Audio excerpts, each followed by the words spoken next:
Woon handed over the holy flame tokens to him. Jin inquired if this was the entirety of the tokens. He proceeded to ignite a signal light, indicating that Wool also possessed a bundle of tokens. He explained that if there was no signal, Wool was to keep the tokens, but if there was a signal, she was to burn them. Jin questioned what would happen if Wool didn't burn the tokens. Woon revealed that Wool held the same number of tokens as he currently held, implying that they would have to battle it out if Wool didn't comply. This revelation enraged him, and his anger manifested in a strong aura. Suddenly, his troops appeared, leaping into the scene. Jin, surrounded by his formidable troops, emitted an even more intense aura. Woon, filled with fear and disbelief, wondered if this was a surprise attack.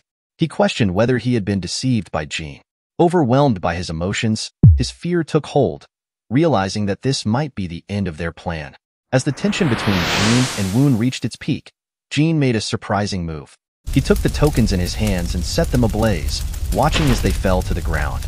Woon, witnessing this unexpected act, couldn't help but question his motives. He asked his brother why he would do such a thing. In response, Jin reached into his chest and revealed more tokens.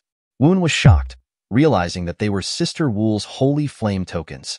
He wondered how Jin had managed to obtain them. Jin calmly explained that while his plan was clever, he had ample time to locate Wool.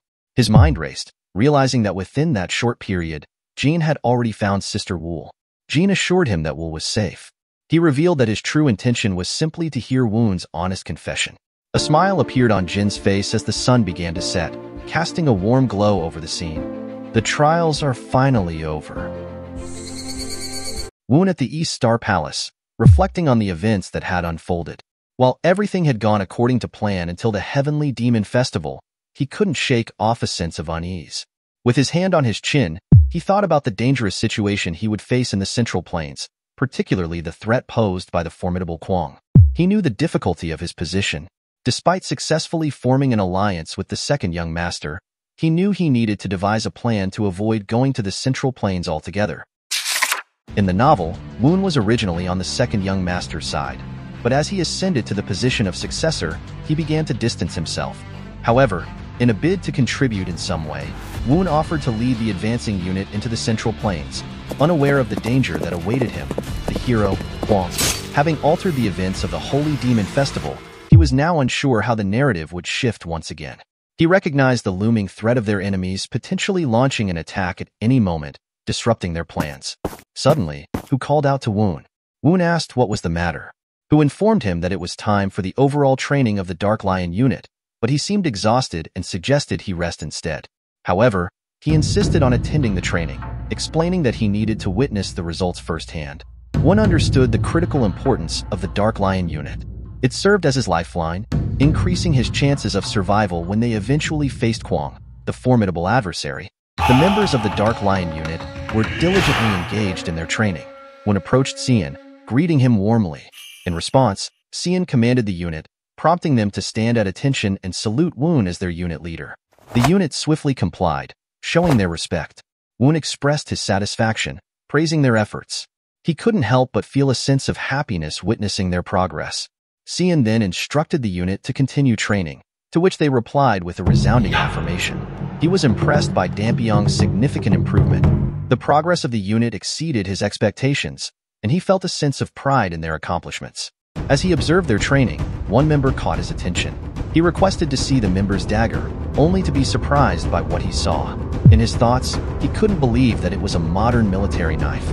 Curious about the different shape of one particular dagger, Woon brought it to Hu's attention. He questioned whether he had requested daggers with a saw blade on the spine and a hole in the blade itself during the process. Confused, Hu inspected the dagger and replied that it seemed to be a mistake rather than a deliberate design choice. He inquired about the identity of the blacksmith who made the dagger, who explained that he had placed the order at a smithy recommended by an elder in the hall, but he would look into it further. There might be someone else from the modern world, aside from himself, in this Murim world. The revelation of the unconventional dagger sparked his curiosity and raised intriguing questions about the origins of this mysterious weapon.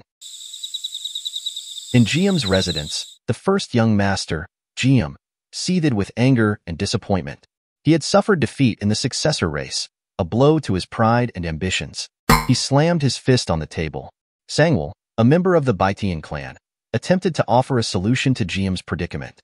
He suggested that they should confront and defeat the second young master, Jin, to regain their lost standing.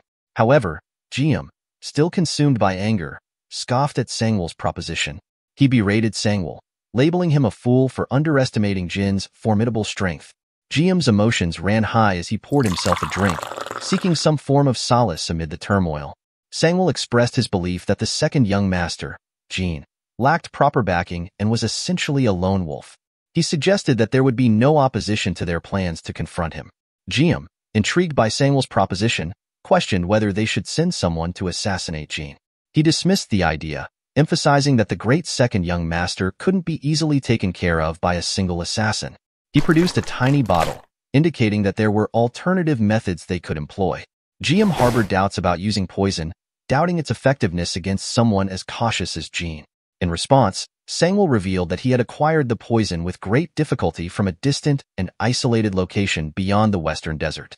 Jium pointed out that the problem lay not in the type of poison, but rather in the risk of Jin discovering their plot if they were too hasty.